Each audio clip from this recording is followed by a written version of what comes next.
में बारंबार इच्छामी पूर्वक निवेदन, हे महाराश्री अपनी अमृतमयी वाणी से हम सभी को लाभान्वित करने की कृपा करें। पूज्य चुल्लक श्री गंभीर सागर जी महाराश्री इच्छामी। ओम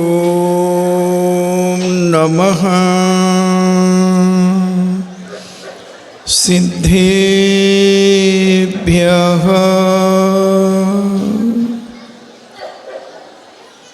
ओम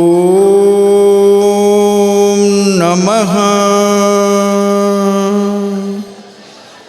सिद्धेभ्यः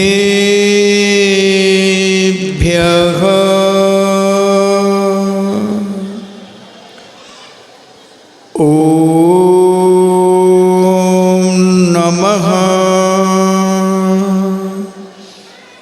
सिद्धेभ्यः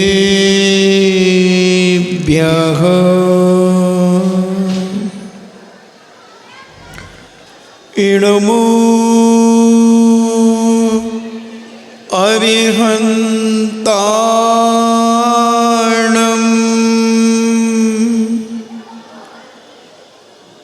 इडमो सिद्धाणम्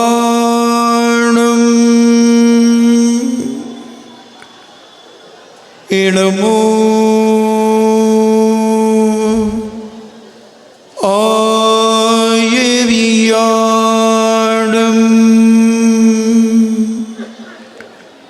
इडमो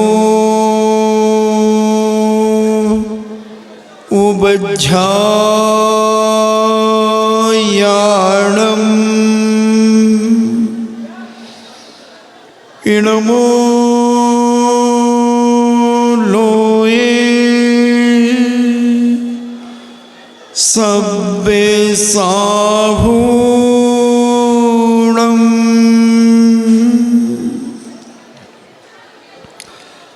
पंच परमेष्टि भगवान की अहिंसामयी वीतराग विश्व धर्म की देवादिदेव 1008 आदि ब्रह्मा आदिश्वर श्री आदिनाथ भगवान की देवादिदेव 1008 श्री अभिनंदननाथ भगवान की देवादिदेव 1008 चिंतामणि घोर उपसर्ग विजेता श्री पार्श्वनाथ भगवान की देवादिदेव 1008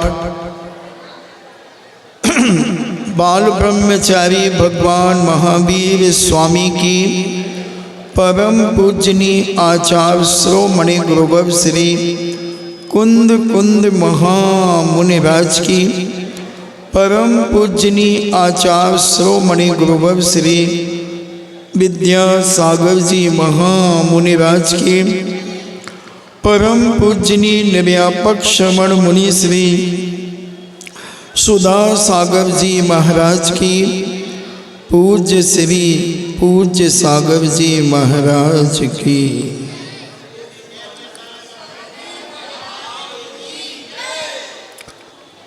चर्चा चल रही है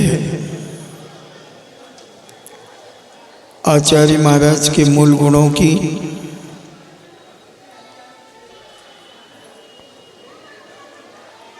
जिसमें अपन ने 12 तप 10 धर्म की चर्चा कर रहे हैं। अकिंचन धर्म की चर्चा विगत 3-4 दिनों से चल रही है और व्यक्ति जब तक अकिंचन नहीं होता तब तक उसका पूर्णता ब्रह्मचर्य व्रत का पालन नहीं हो सकता। जब तक वह परिग्रह से लिप्त रहेगा, जब तक वह इंद्रियों के विषयों में लिप्त रहेगा, उनसे विरक्त नहीं होगा, तब तक उसके जीवन में वह अकिंचन और ब्रह्मचर्य उसके जीवन में उत्पन्न नहीं हो सकता। जैनाचार्यों ने बहुत व्यवस्थित और क्रम से ये 10 धर्मों की बात कही। जब तक तुम क्रोध करते रहोगे तो तुम अहंकारी बने रहोगे और जब तुम क्रोध और अहंकार करोगे तो मायाचार तुम्हारे साथ रहेगा। और जब मायाचारी आदमी करेगा तो लोभ भी करेगा, और जब लोभ करेगा तो झूठ बोलेगा, और जब झूठ बोलेगा तो असंयम करेगा, और जब असंयम करेगा तो फिर त्याग नहीं कर पाएगा, जोड़ने की बात होगी, कुछ भी अपने जीवन में नहीं कर सकता। और एक क्षमा धर्म अगर तुम्हारे आत्मा में आ जाता है तो नियम से तुम्हारे अंदर मान कम होगा। जैसे ही क्षमा करने का भाव तुम्हारे अंदर आएगा कि मुझे इस व्यक्ति की गलती को माफ़ कर देना चाहिए, ठीक है गलतियां इंसान से होती हैं, और जब तुम ये क्षमा का भाव अपनी अंतर आत्मा में जागृत करोगे तो मान कसाए अपने आप गलित होने लगेगी। तुम्हारा मन कहेगा क्या अहंकार करना, ठीक है माफ़ करो, क्या मायाचारी करना, क्या छल कपट करना, धोखाधड़ी करना, छोड़ो। और जब ये तीन छूट जाएंगे तो लोभ से तुम अपने आप बच जाओगे और तुम्हारे अंदर पवित्रता जागृत होती चली जाएगी। और जब पवित्रता जागृत होगी तो तुम्हारे अंदर सत्य प्रकट होगा, और सत्य जब प्रकट होगा तो तुम संयम करोगे, तप करोगे, और जो बचा खुचा है उसे त्याग करते चले जाओगे। और जब त्याग करोगे तो फिर तुम्हें अपने आप में रहना पसंद रहेगा, लोगों से ज़्यादा चकड़ चकड़ करना, बातचीत करना, इधर उधर की बातों में उलझना, ये सब तुम्हारा अपने आप धीरे धीरे कम होता चला जाएगा। और तुम उस आकिंचनता को प्राप्त जब होने लगोगे तो तुम्हारे मन में आएगा कि आप संयम धारण करते हैं, यानी ब्रह्मचर्य व्रत का हम पालन करेंगे। सब कुछ देख लिया, सब कुछ कर लिया हमने, बच्चों को जन्म दे दिया, व्यापार पर उन्हें लगा दिया, अब केवल अपना कल्याण करना है। तो हम उस आकिंचन को आगे बढ़ाते हुए ब्रह्मचर्य में लीन रहना चाहेंगे, अपनी आत्मा में चर्या करना चाहेंगे।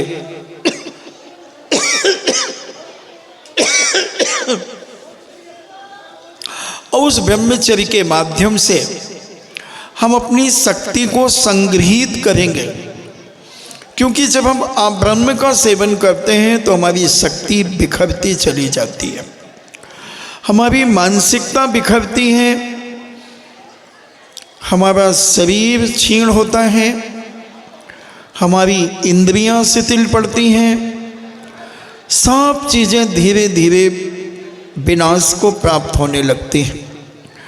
और जब हम ब्रह्मचर्य की चर्चा अपनी मानसिकता में लाते हैं तब हमारा मन मजबूत होता है, और हम अपने आप को उन विकार भावों से बचा करके उन इंद्रियों की लोलुपता को शांत करते हुए हम ब्रह्मचर्य का पालन करते हैं।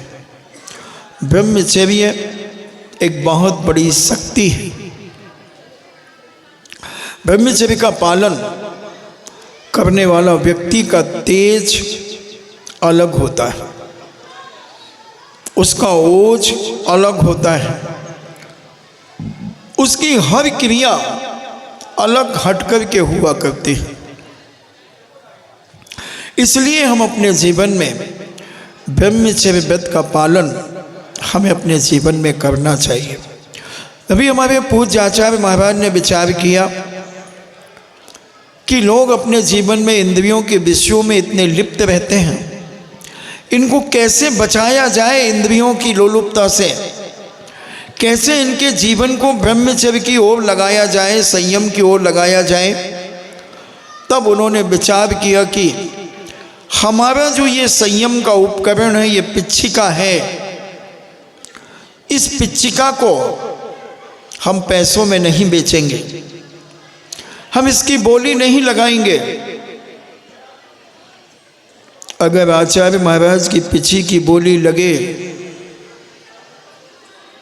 तो करोड़ों रुपयों में जाएगी, करोड़ों में जाएगी, महाराज की भी करोड़ों में जाएगी। मगर आचार्य श्री ने कहा कि हर चीज की बोली नहीं लगना चाहिए। एक ये संयम वो उपकरण है जिन साधुओं ने अपने हाथों में लेकर के असंख्यात जीवों की रक्षा की है, असंख्यात जीवों को मौत के घाट से बचाया है। जो डूब रहे थे, जो हमारी आंखों के दृष्टिगोचर नहीं हो रहे थे, उनको हमने अपनी पिछी के माध्यम से परिमार्जन करके उनको किनारे करके उनके जीवन को बचाया। तो ये उपकरण उसी व्यक्ति के पास जाना चाहिए जिस व्यक्ति ने अपनी इंद्रियों को शांत किया है, अपने मन को शांत किया है, अपनी वाचालता को शांत किया है, अपने खाने पीने की इच्छाओं को कम किया है, अपने पहनने ओढ़ने की चमक धमक को जिसने कम किया है, ऐसे व्यक्ति के लिए हम अपनी ये मयूर पिच्छिका उसको प्रदान करेंगे, उसको देंगे और वो संयम धारण करेगा, यानी ब्रह्मचर्य का धारण करेगा। कितने जीवों की रक्षा हो जाएगी। एक अब्रह्म का पालन करने वाला व्यक्ति एक बार में 9 करोड़ जीवों की हिंसा करता है। जब एक बार वो संबंध बनाता है अपने संगनी से, तब 9 लाख जीवों की हिंसा होती है। ऐसा पूज्य अमृतचंद सूरी ने अपने ग्रंथ में पुरुषार्थ सिद्धि उपाय में ये बात कही। तो कितने जीवन में कितना बड़ा संयम, कितना बड़ा ब्रह्मचर्य, कितने जीवों की रक्षा वो व्यक्ति कर लेता है।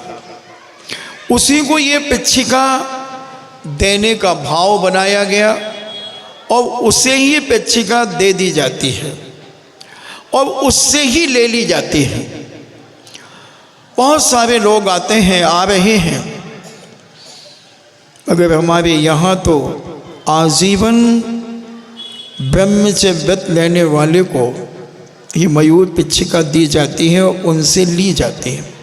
इतने लोग, इतने नाम आ जाते हैं, क्योंकि संसारी प्राणी अपनी इंद्रियों में इतना थक चुका होता है, उसकी हिम्मत क्षीण हो जाती है शक्ति, वह ब्रह्मचर्य को पाकर के अपने आप को शक्तिशाली बनाने का प्रयास करता है और मोक्ष मार्ग में शनै शनै बढ़ने से अपने जीवन को रोक नहीं पाता, बढ़ाता ही चला जाता है।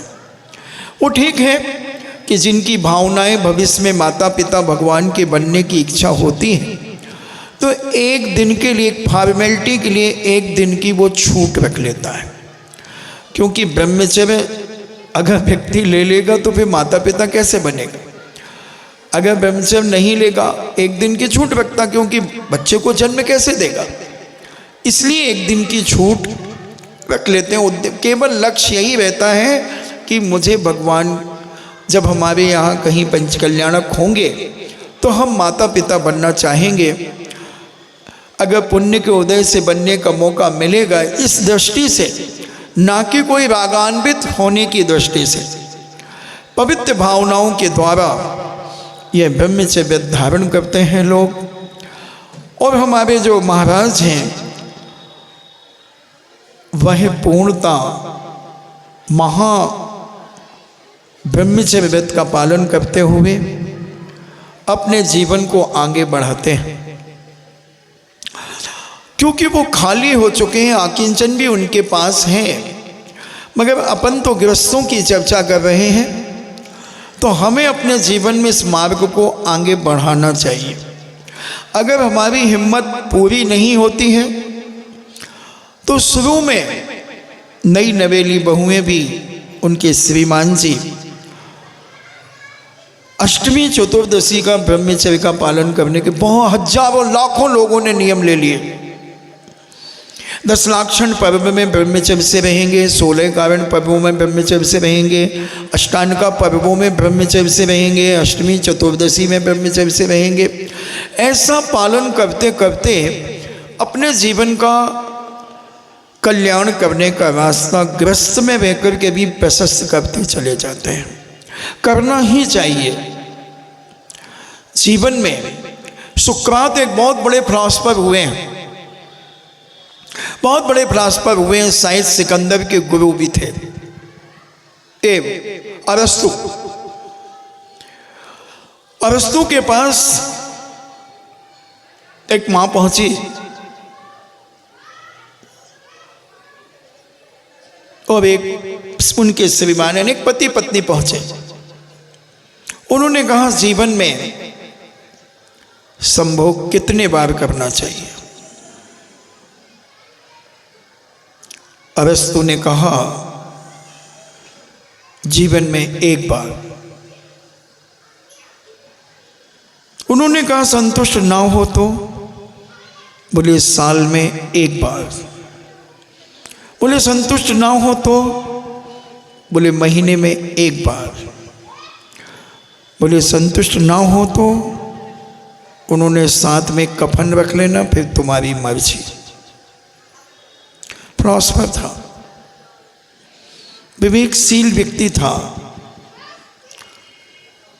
तो जीवन में हम जितना ब्रह्मचर्य की शक्ति के माध्यम से हम अपने जीवन में अनेक प्रकार की बीमारियों को भी रोक सकते हैं, उनको सहन करने की ताकत हमारे अंदर इस संयम के माध्यम से, ब्रह्मचर्य के माध्यम से आती है। और जब हम अब्रह्म में लिप्त होते हैं तो हमारे अंदर शिथिलता आने लगती है, हमारी शरीर की कमजोरियां हमें ग्रसित कर लेती हैं, ग्रसित कर लेती हैं। इसलिए जैनाचार्य कहते हैं कि अपने आप को बहुत संभाल करके रखो, बहुत समझा करके रखो, समझ करके रखो। एक राजा, गुजरात की बात है, गुजरात के राजा के ऊपर एक अन्य राजा ने आक्रमण कर दिया। जब आक्रमण कर दिया तो उसका बेटा बिल्कुल जवान था, 18 साल का होगा। उसने कहा पिताजी आप बैठो, मैं युद्ध का मुकाबला मैं करूंगा। और वह अपनी सेना लेकर के युद्ध में कूद पड़ा। सामने वाला भी बड़ा शक्तिशाली राजा था। दोनों में घमासान युद्ध हो रहा था, घमासान युद्ध हो रहा था, मारकाट चल रही थी। और जो गुजरात के राजा का जो बेटा था वह मूली गाजर जैसे लोगों को काट रहा था। सामने वाला राजा यह दृश्य देख रहा था और अपने मंत्री से कह रहा था कि ये राजा का राजकुमार जब इतना ताकतवर है तो राजा कितना ताकतवर होगा। अब उसने छल से उस बच्चे की घेराबंदी करके उसका कत्लेआम कर दिया। उसकी गर्दन कटने के बाद भी उसने 10-12 लोगों की गर्दन उड़ा दी। उस राजकुमार ने, उसके अंदर इतनी वीरता थी कि उसकी गर्दन कटने के बाद भी उसने तलवार से 10-12 लोगों को मौत के घाट उतार दिया। राजा उसकी इस वीरता को देख कर के बहुत प्रभावित हुआ, बहुत ज्यादा प्रभावित हुआ एक दुश्मन के बेटे की वीरता देखकर। क्योंकि राजा पारखी भी होते हैं कुछ राजा। उन्होंने कहा कि अब ये तो युद्ध हार गया, राजा को मेरे पास लाओ। मंत्री को भेजा। राजा ने मैं क्यों जाऊं? बोले मुझे भेजा है, आपको राजा साहब ने बुलाया है और अब आप युद्ध हार चुके हैं।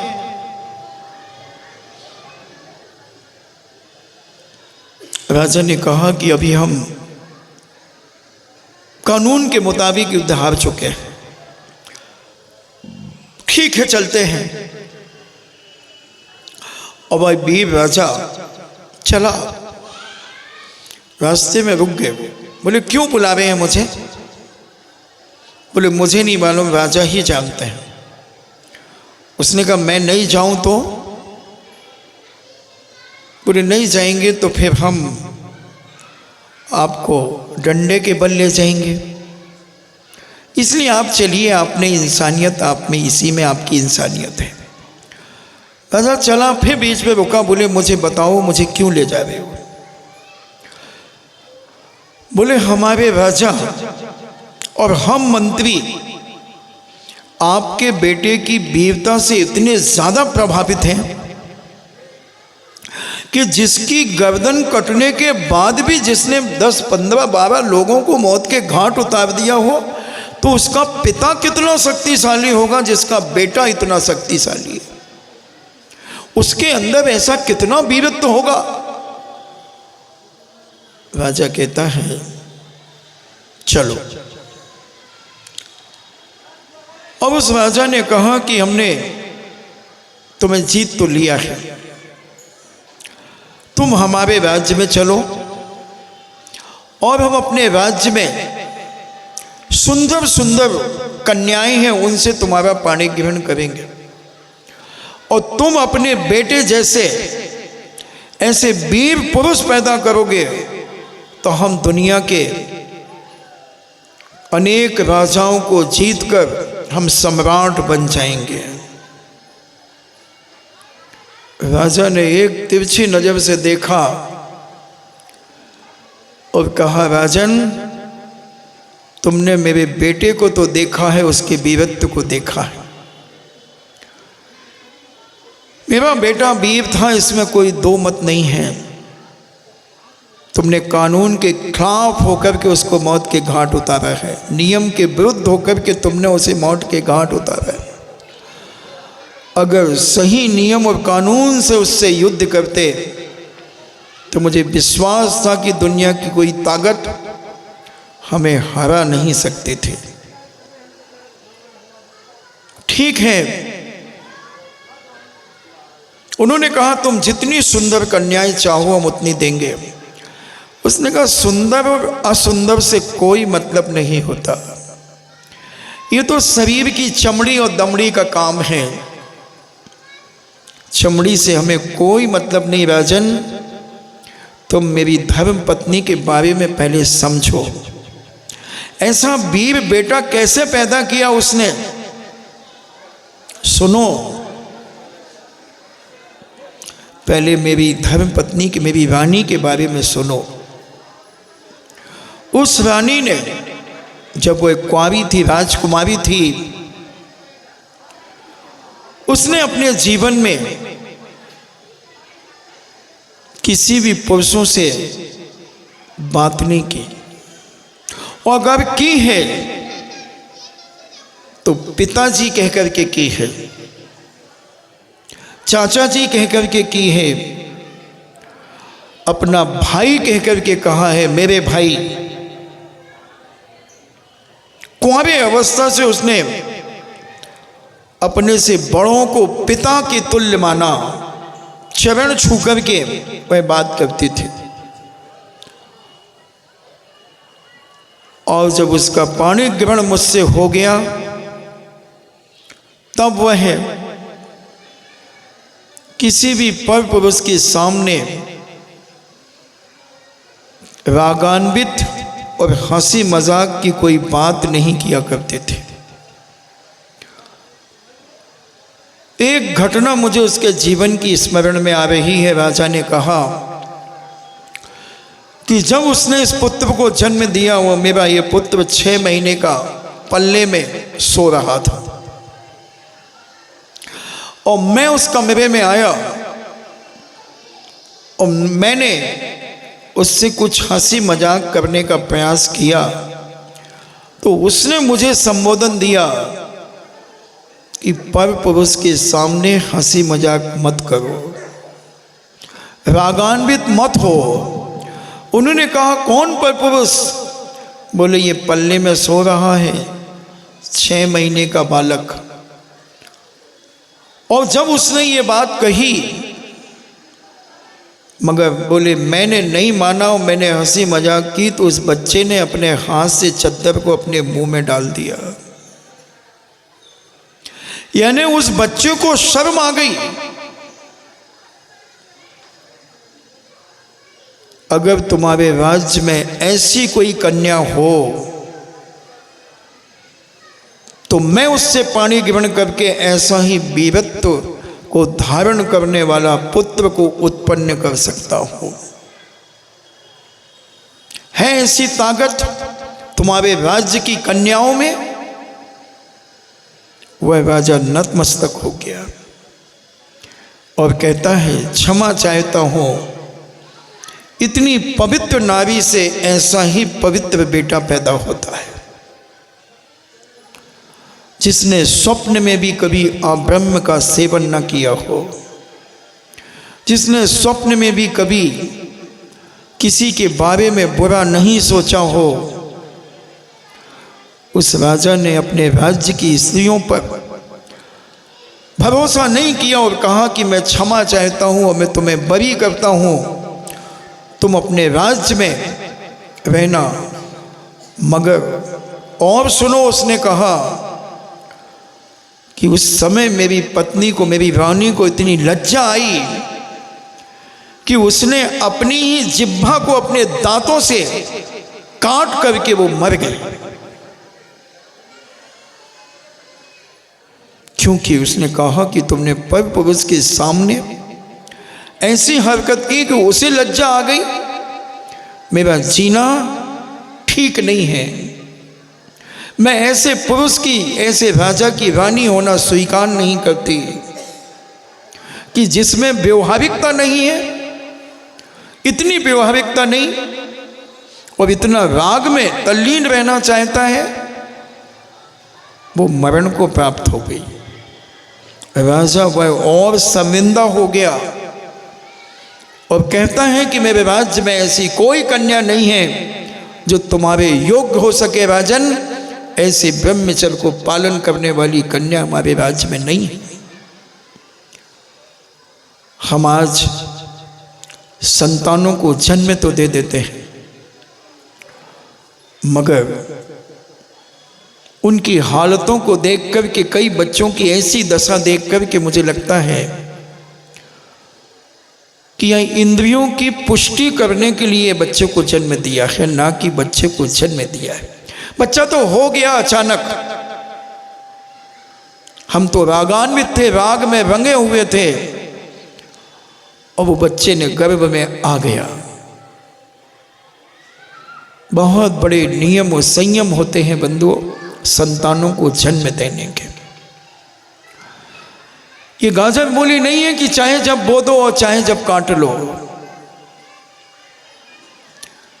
इसलिए आज बच्चों के दिमाग, 60-70 बच्चों के दिमाग आज व्यसन की ओर दौड़ रहे हैं, शराब खोरी में दौड़ रहे हैं, सिगरेट पीने में, हुक्का पीने में, दुनिया के पाप में। 60-70% लड़के और लड़कियों की दशा आज यही खराब होती चली जा रही है, क्योंकि ना पिता को पता है ना माँ को पता है कि हम क्या कर रहे हैं। हम तो अपनी इंद्रियों की लोलुपता में लिप्त हैं और कब उसे गर्भ धारण हो गया हमें पता ही नहीं चला। हमने तैयारी ही नहीं की। बिना तैयारी के जब कोई कार्य हो जाता है तो वह अधिकतर बुरा ही होता है। और हर चीज एंजॉय के नाम पर चल रहा है, बहुत तेजी से चल रहा है, जैन समाज में भी चल रहा है। ये सब संस्कार विहीनता का कारण है, संस्कार विहीनता का कारण है। अगर हम अपनी संतानों को हष्ट पुष्ट और व्यवस्थित जन्म देना चाहते हैं तो हमें अपने परिणामों को बहुत पवित्र बना करके रखना पड़ेगा। विशुद्ध भावों के साथ हमें अपना जीवन जीना पड़ेगा और अपने जीवन को ब्रह्मचर्य से ओत-प्रोत रख करके अपने आप को शुद्ध बना करके मानसिक शुद्धता, सबसे पहले मानसिक पवित्रता की आवश्यकता होती है, फिर वाचनिक और वाचनिक के बाद कायिक। सबसे पहले मन को पवित्र रखो, क्योंकि आज हम किसी को भी देख करके अपवित्र हो जाते हैं। हमारे देखने का नजरिया विकृत होता है।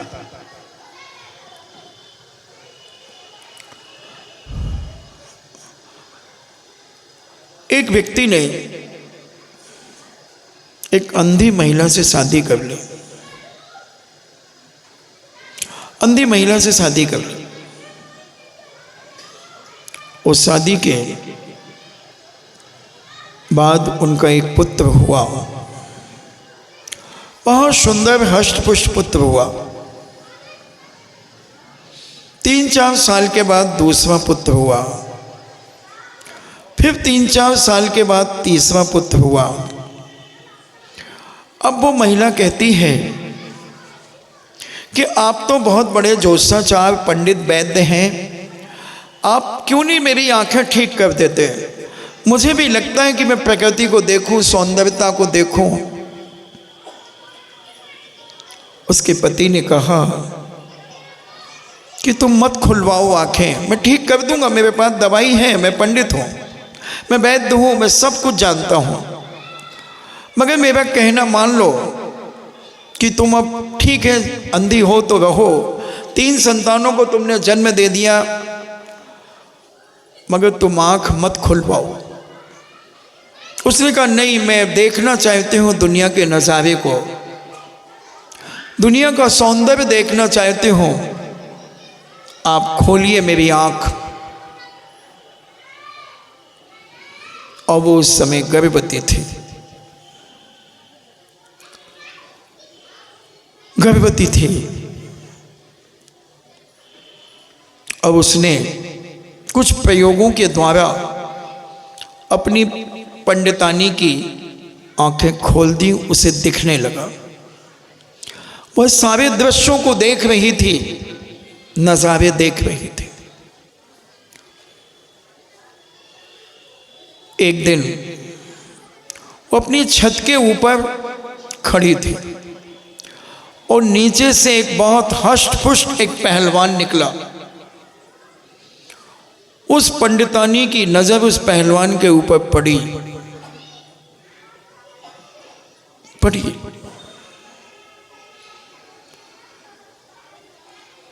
और कुछ महीनों के बाद उसने एक बच्चे को पुनः जन्म दिया। जब बच्चा 3-4 साल का हो गया तो उसने कहा, पंडित जी ने, कि तुम आज रोटी नहीं बनाना और अपने बच्चों से कह देना कि आज तुम्हारे पिताजी ने मुझे बहुत डांटा है, पीटा है, इसलिए मैं गुस्से में आज रोटी नहीं बनाऊंगी। जब पहला बच्चा पहुंचा, बोले माँ मुझे भूख लगी है, मुझे भोजन दो। माँ ने कहा बेटा मैंने आज भोजन नहीं बनाया, तुम्हारे पिताजी ने मुझे बहुत मारा है, डांटा है, इसलिए मुझे अच्छा नहीं लग रहा, मेरा मन खराब है, मैंने भोजन नहीं बनाया। बच्चे ने कहा माँ ये तुम्हारा और पिताजी के बीच का मामला है, आपको भोजन बनाना चाहिए माँ, हम बच्चे भूखे रहेंगे क्या? माँ ने कहा मैंने नहीं बनाया बेटा। बच्चा चला गया। दूसरा बच्चा आया, बोले माँ मुझे भूख लगी है, भोजन चाहिए। माँ ने कहा बेटा मैंने भोजन नहीं बनाया। क्यों नहीं बनाया माँ, आप प्रतिदिन तो भोजन बनाती थी। हाँ बेटा आज तुम्हारे पिताजी ने मुझे बहुत डांटा और मारा है। माँ ये पिताजी और आपके बीच का मामला है, हमें तो भोजन चाहिए। माँ ने कहा मैंने नहीं बनाया बेटा, वो भी चला गया। तीसरा बेटा, माँ मुझे बहुत जोरों से भूख लगी है। बेटा मैंने भोजन नहीं बनाया। क्यों नहीं बनाया? तुम्हारे पिताजी ने मुझे बहुत डांटा है और पिटाई भी की है, इसलिए मैंने आज भोजन नहीं बनाया, मेरा मन बिल्कुल ठीक नहीं है। वो भी चला गया। चौथा बेटा आया। माँ, टोन समझना, माँ भूख लगी है मुझे, भोजन चाहिए। मैंने नहीं बनाया बेटा भोजन। क्यों नहीं बनाया तुमने भोजन? बेटा तुम्हारे पिताजी ने मुझे बहुत डांटा है और मारा है, इसलिए मेरा मन ठीक नहीं है, मैं भोजन नहीं बनाऊंगा, मैंने नहीं बनाया। पिताजी ने मारा? मैं देखता हूं उसकी इतनी हिम्मत कि मेरी मां को मारा। अब वो पिताजी के पास भन भनाता हुआ चला गया। 4 साल का छोकरा, 4 साल का छोकरा भन बनाता हुआ चला गया और कहता है आपने मेरी मां को मारा। वह पंडित सब दृश्य देख रहा था, सुन रहा था, समझ रहा था और उसने अपनी श्रीमती को बुलाया। बोले बताइए, आपने आँख खुल गई ना आपकी? हाँ। बोले जब ये गर्भ में था तो तुमने क्या देखा था? क्या देखा था? किससे बात की थी? किससे प्रभावित हुई थी तुम? बोले मैं किसी से प्रभावित तो नहीं हुई, ना मैंने किसी से बात की। हाँ, मैं जरूर छत के ऊपर कपड़े फैलाने के लिए गई थी, तब मैं गर्भवती थी और मैंने छत की दीवार से नीचे जमीन की ओर देखा था तो वहाँ से एक पहलवान निकला था और मैंने सोचा था देखो कितना हट्टा कट्टा पहलवान है। बस वो जो तुमने सोचा था वो गर्भ के बच्चे ने उसकी वीडियो बना ली। उसके विचारों में जो परिवर्तन आया तुमने देखा क्या? इसलिए 9 महीने कैसे रहना, क्या करना, सारा का सारा ज्ञान जिसको ना हो वो मां बनने का प्रयास ना करे। संतान को कैसा चाहते हो वैसा अपना जीवन ढालने का प्रयास करो। उस पंडित ने कहा, ज्योतिषाचार्य ने, उस वैद्य ने कहा कि उस परिणामों के कारण ही आज तुम्हारा बेटा मुझे मारने पहुंच गया। 4 साल का बेटा, 16 साल और 18 साल का बेटे ने उप नहीं किया। उन्होंने कह दिया ये माँ और पिता के बीच का मामला है, इसमें हमारा कोई हस्तक्षेप नहीं। मगर जिसने ये हरकत देखी, तुम्हारी मानसिकता में ये हरकत आई,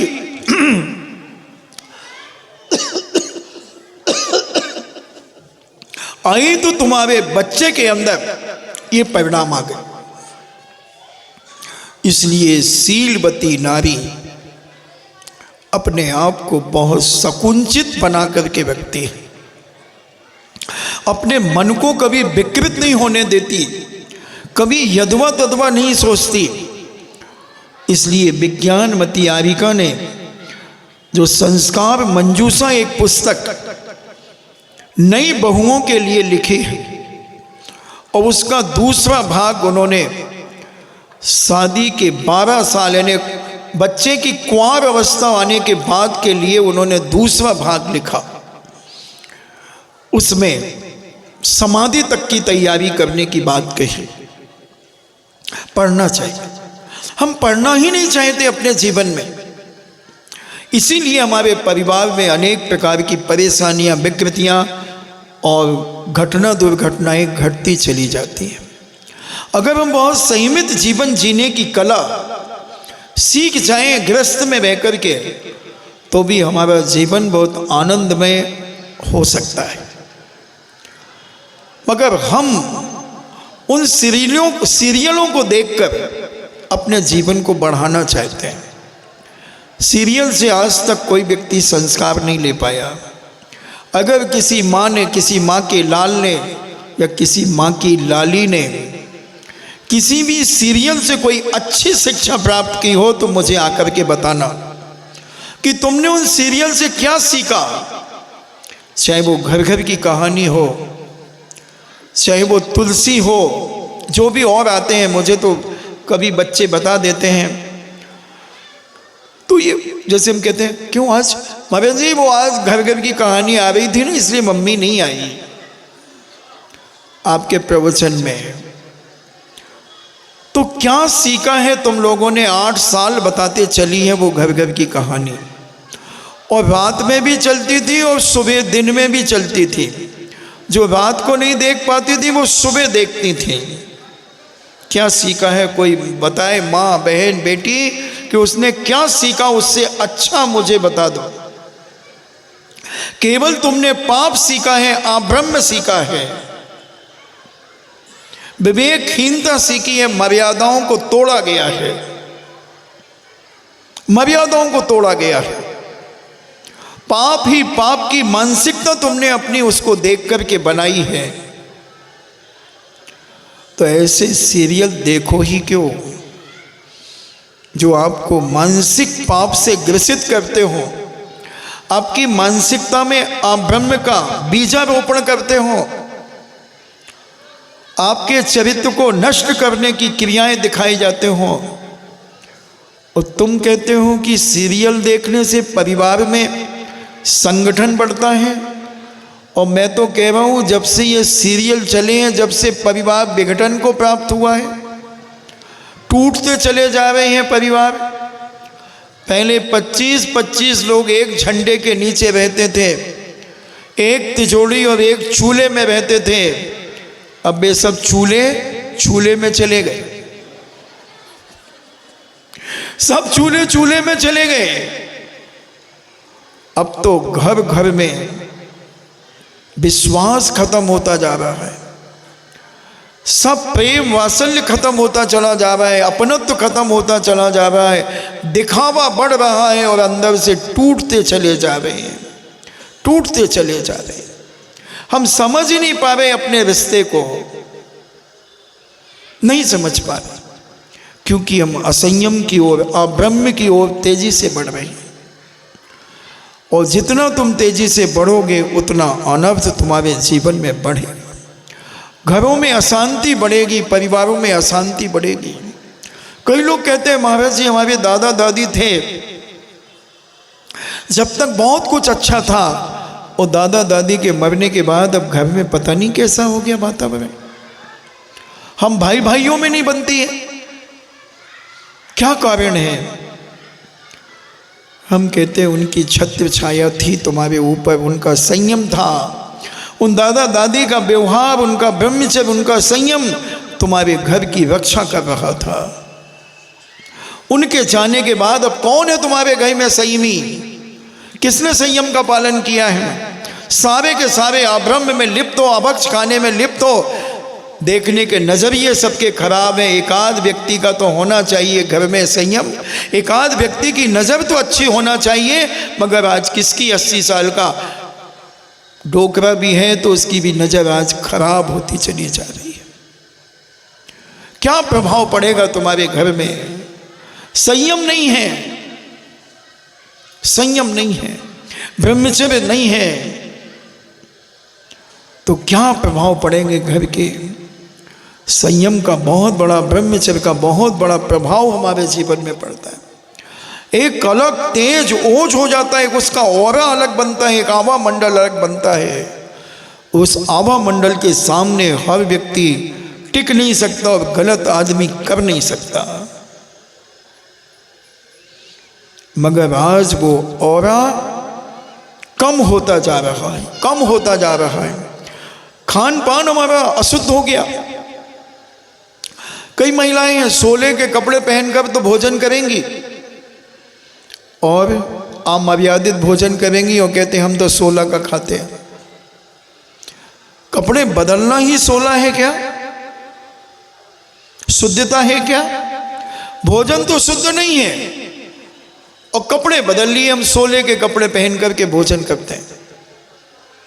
आज हमें पता चला कि एक महिला 16 के कपड़े पहन करके भोजन करती है और प्याज खाती है, आलू खाती है और 16 के कपड़े बदल करके भोजन करेगी। अगर कोई उसे छू ले तो वो गीले कपड़े पहन लेगी निचो करके। वो कहती है मैं 16 का खाऊंगी, 16 के कपड़े पहन के खाऊंगी और आलू प्याज भी खाती है। बोलो आप। मैंने बहुत कहा कि नहीं ऐसा नहीं हो सकता। बोले महाराज जी हम आपसे झूठ बोलेंगे क्या? मेरा मन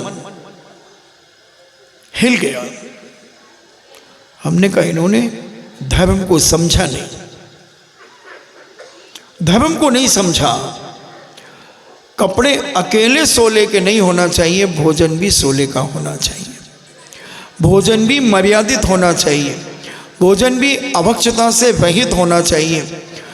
मगर वो कहते नहीं है और उम्र भी मेरे अनुमान से कम 70 से ऊपर होगी 70 से ऊपर।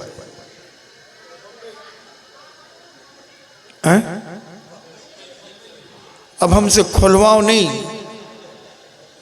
यहीं की है और बोलो, इसी ललितपुर की है और बोलो।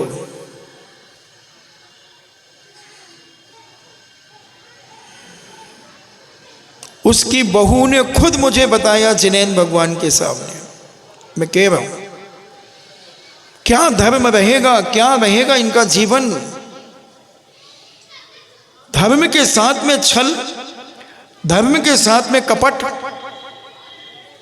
क्रिया और चर्या के साथ में विकृति, क्या होगी उनकी स्थिति?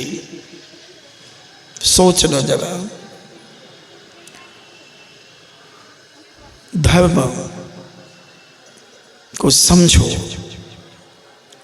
ब्रह्मचर्य को समझो और अपने जीवन को आगे बढ़ाओ। इसलिए पाठशाला जीवन में बहुत आवश्यक है।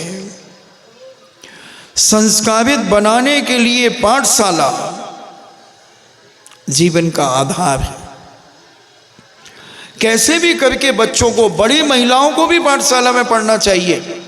केवल बच्चों के लिए पाठशाला नहीं होती है, हर की कैटेगरी होना चाहिए। इतनी उम्र से इतनी उम्र तक एक क्लास, इससे उम्र गुना के अंदर 5-7 पाठशालाएं लगती हैं। बहुओं की अलग, सासू की अलग, बेटियों की अलग, छोटे बच्चों की अलग, सब प्रकार की पाठशालाएं। राजस्थान में भी कई स्थानों पर ऐसी पाठशाला और एक में 100 150 बहुएं आकर के स्वाध्याय करती हैं, धर्म को समझती हैं। हम तो भौतिकवाद के युग में बह गए। पैसों में इतना अहंकार आ गया कि धर्म तो वो करे जो गरीब हो, धर्म वो करे। छोटे बच्चों को भेजेंगे हम पाठशाला। तुम क्या जानते हो अभी 24 भगवान के नाम नहीं आते, बड़ी बड़ी दादियां बन गई, चिन्ह नहीं आते उनको। उन्हें बैठना चाहिए पाठशाला में। जब 1993 में यहाँ पाठशाला मैं लेता था, 450 लोग हमारी पाठशाला में आते थे, छोटे बच्चों से लेकर के बड़े तक। अजित वकील साहब, ये तालबेट वाले, ये भी मेरी पाठशाला में बैठते थे।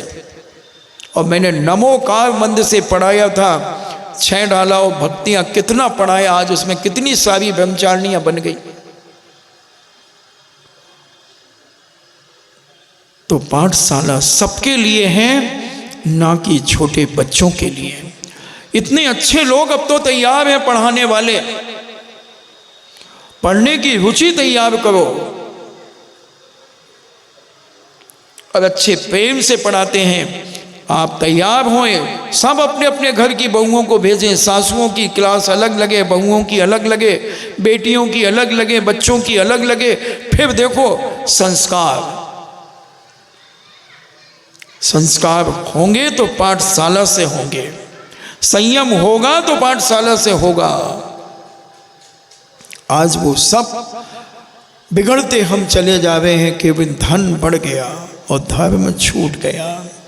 जैसे जैसे धन बढ़ेगा धर्म वैसे वैसे छूटेगा। 95% या 98% परिवारों से धर्म कम होता चला जा रहा है, जहां धन बढ़ रहा है मात्र 2% केवल अनुमान से कि जिनके घर में धन भी बढ़ा है तो संस्कार भी बढ़े हैं और धर्म भी बढ़ा है। 100 में 2 लोगों के परिवार में, और वो भी पूरा परिवार नहीं कह सकते। विचार करें समाज का क्या होगा, आपका क्या होगा।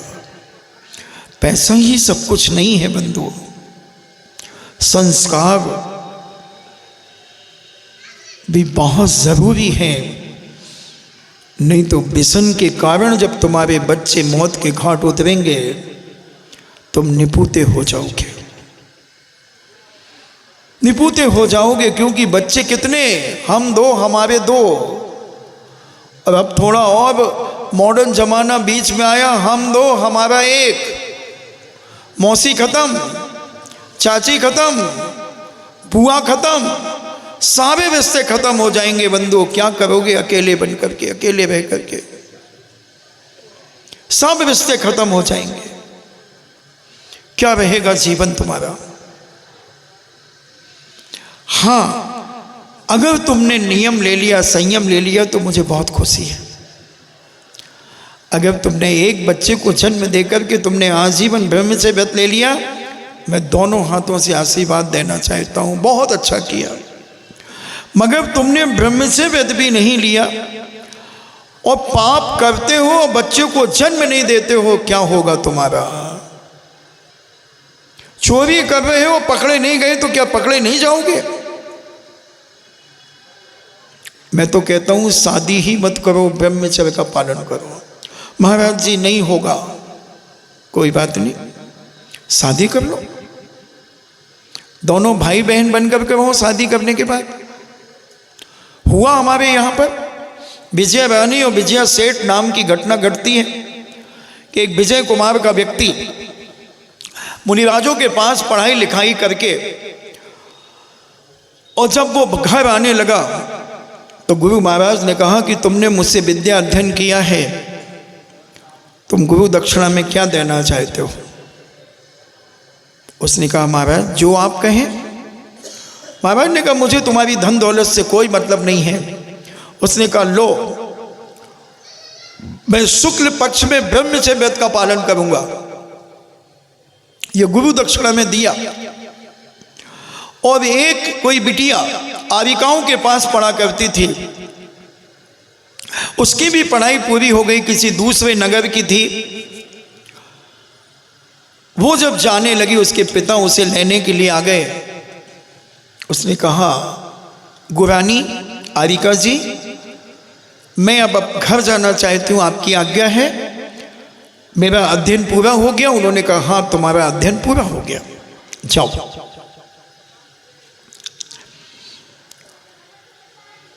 और जैसे ही वो बंदामी करते जाने लगी, गुरानी कहती हैं बेटा गुरु दक्षिणा नहीं दोगी? हाँ हाँ बोलिए पिताजी। बेटा पिताजी से कुछ नहीं चाहिए, तुम क्या दोगी? वो कहती है गुरानी मैं कृष्ण पक्ष का ब्रह्मचर्य व्रत पालन करूंगी। आशीर्वाद। दोनों अलग हैं, किसी की कोई जान नहीं पहचान नहीं, कुछ नहीं जानते। सपोज करो एक दिल्ली का है तो एक ललितपुर का, उदाहरण के लिए उनके शहरों के नाम दिए हैं। और क्या योग संयोग बना, उन दोनों का पाणी ग्रहण हो गया, उन दोनों की शादी हो गई। और शादी शुक्ल पक्ष में हुई।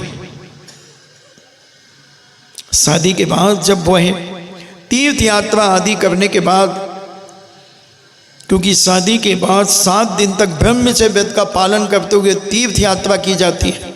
आदि पुराण के अंदर जिनसेन स्वामी ने ये लिखा, वो सारी आप पढ़ें आदि पुराण को। और जब तीर्थ यात्रा आदि करने के बाद जब विजय और विजया दोनों अपने गृह में प्रवेश बड़े धूमधाम से करते हैं, और दोनों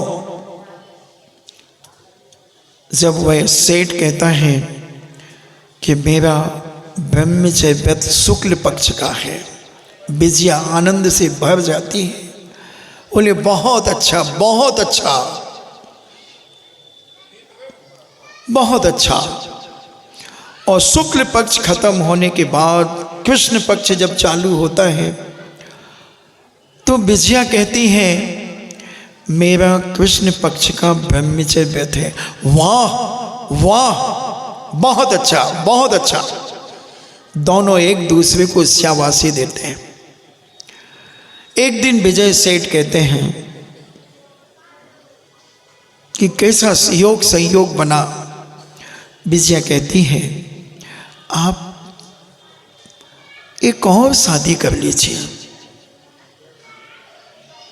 आप तो कर सकते हैं, नारी दूसरी शादी नहीं कर सकती, आप तो 96,000 तक कर सकते हैं। विजय सेठ कहता है कैसी बातें करते हो, इतना सुनहरा समय अपने जीवन का बीतेगा कि अपन दोनों शादी किए हुए भी माने जाएंगे और दोनों भाई बहन के समान जीवन यापन करेंगे। इससे बड़ा आदर्श अपन समाज को क्या दे सकते हैं, इससे बड़ा प्रभाव हमारा क्या बनेगा। 1 साल हो गया, 2 साल हो गए, डुकरियों को चुलबुली सूटने लगी। डुकरियां कहती किलकारी नहीं सुनाई पड़ रही। डुकरियां छटपटाती, बहुत जल्दी छटपटाती, भैया कोई के बहू के महीने 1-2 साल हो जाए, काई भाई कछू है नहीं है भाई, अबे तो का, अबे तो 2 ही साल तो भाई, अबे काई ऐसी कहती हूँ, का पता भाई जमानो खराब है। ये डुकरियां आग लगाती हैं, ये सूखी लकड़ियां इनको कछू कह भी नहीं सकत। कछू कहो सो अगर इन्हें मोड़ों से जो टूट जाए, और गीली कहती नहीं है। गीली लकड़ियां तो वो अच्छी रहती है, धुंधाती जरूर है, गीलियों को जलाओ से वे धुंधाती जरूर है, मगर वे अपने ही अपने में रह जाती, वे ज़्यादा को से चपड़ चपड़ नहीं करती। डुकरियों को चैन, इनको नहीं पचत रोटी, इनको पता भर चल जाए बस, क्योंकि 5 साल हो गए, साल में 2-3 बार तो की सासू को उंगरिया व कर ही दे। हमने तुम्हें दूसरी बताई थी, तुमने सुनी नहीं है हमारी, अब हम क्या करें भाई, हम तो बता ही सकते। अब एक और है तुम्हारा मोड़ा, अब एक और है का, अब एक और है सो देखो हमारी वह बहन की भतीजी है, तुम उसे कर लो, तुम हम अबे बताएं दे।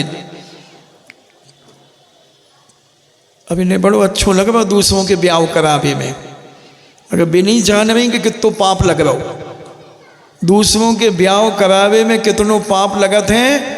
पति के मन करती कि नहीं करती, 2 प्रतिमा को देखियो उनमें कल लिखो, पर विवाह करेणवा, दूसरों के विवाह करना करवाना। मगर हमने तो मजा आउत महाराज, हम हमें तो भिड़ाउत बैठ, हम हमें तो बताउत बैठ सब, काय के चाय शक्कर खोल लो। तो ये सब आप ब्रह्म की चीजें। और विजया रानी और विजया सेठ 5 साल के बाद उनकी सासू माँ एक दिन बेटे से कहती हैं, बेटा हम अपने पोते का मुख कब देखेंगे। वो कहता है माँ विजया से पूछो। विजया से पूछता, विजया कहती है माँ उनसे पूछो। एक दिन दोनों को माँ बिठा करके कहती है दोनों बताओ बात क्या है, तुम हमें टाल रहे हो। वो कहते हैं माँ क्या बताएं बेटा, कोई परेशानी है? नहीं माँ, कोई परेशानी नहीं, मगर हमारा इतना पुण्य का योग कि इनका शुक्ल पक्ष का ब्रह्मचर्य है और मेरा कृष्ण पक्ष का। क्या क्या? हाँ माँ, 5 साल हो गए, बहुत आनंदमय जीवन है, कोई कष्ट नहीं, कोई के परिणाम बुरे नहीं, कोई के अंदर वासना नहीं, कोई लिप्सा नहीं, कुछ नहीं, और बहुत शालीनता पूर्वक हम अपना जीवन जी रहे। हम आपकी समाधि करवाएंगे माँ, और समाधि पिताजी की कराएंगे, और उसके बाद हम दोनों मुनि और आरिका बनकर के अपने जीवन का कल्याण करेंगे। माँ धर्मात्मा थी। माँ कहती बेटा बहुत अच्छी भावना है, बहुत अच्छी भावना है बेटा, तुम्हारी भावना फलीभूत हो, फलीभूत हो, तो एक बार इसका रस आ जाए ब्रह्मचर्य का, इंद्रियों की लोलुपता की उपेक्षा करने का परिणाम आ जाए, और सुख नहीं है। शादी के 6 महीने चिल्लाती हैं फाले फूले हम फिरे हमारो होवे ब्याओ, फाले फूले हम फिरे हमारो होवे ब्याओ। 6 महीने से तैयारियां करते हैं, सब कुछ करते हैं, और शादी के 6 महीने के बाद जे हम अपना दुपट्टा दे दें तो रो रो करके गीला कर दे इसको।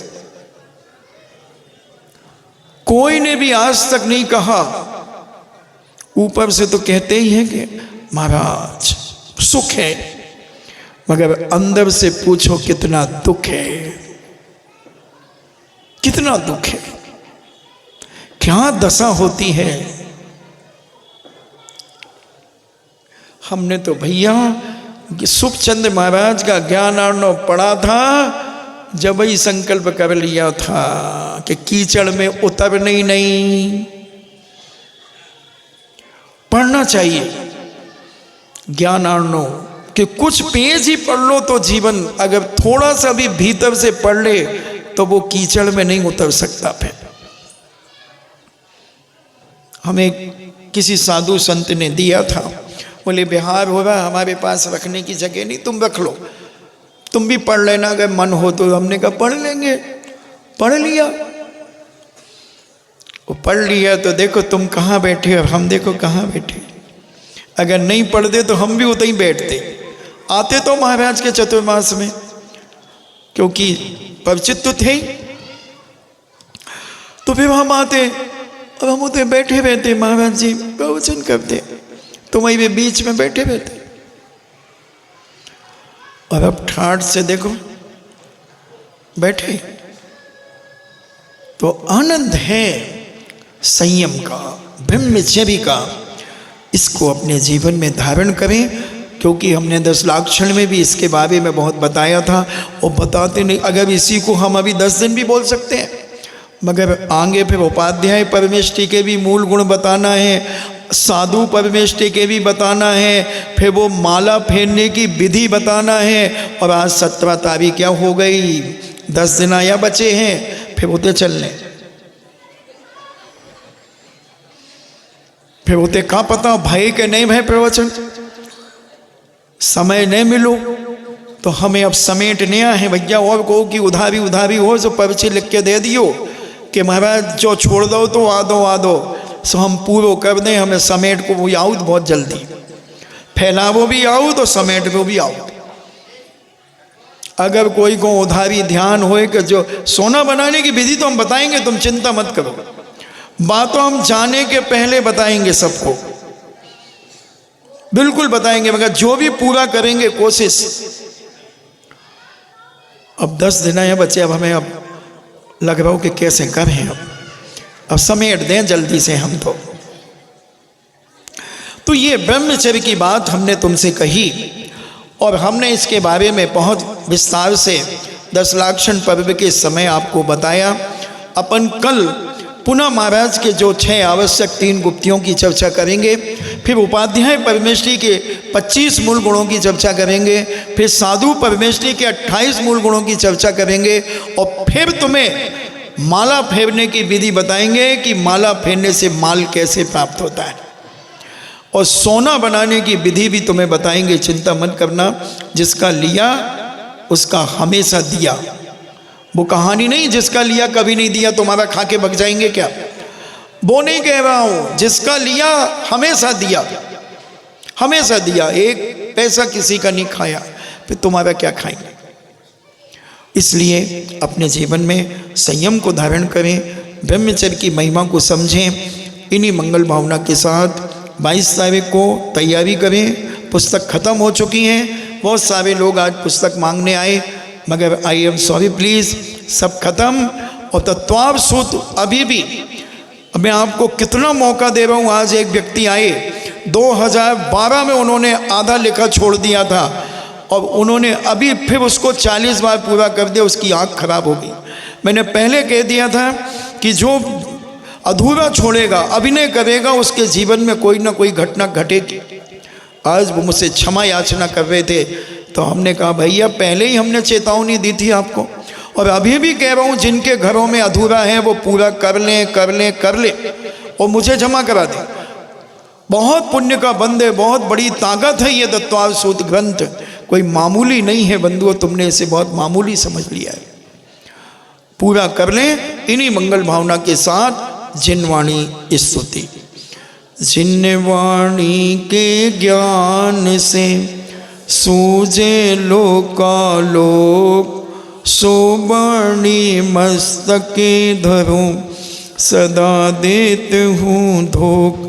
हे जिनवाणी भारती तो हे जपो दिन रैन, जो तेरो शरणा गहे सो पावे सुख चैन।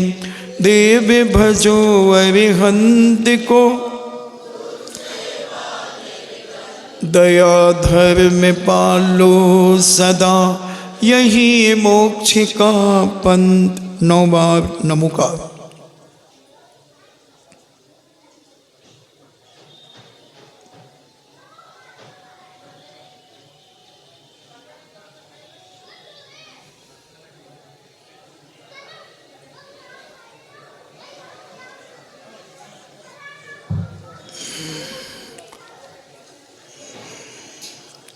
परम पूजनी द्वादशांग जिनवाणी माता की। 20 तारीख तक आप तत्वाव सूत्र ग्रंथ अपना जमा कर दें, पूरा करके। भले तुम्हें दिन रात लिखना पड़े, मगर लिख कर के कैसे भी करके आप जमा कर दें, बहुत बड़ा फायदा आपके जीवन में होगा।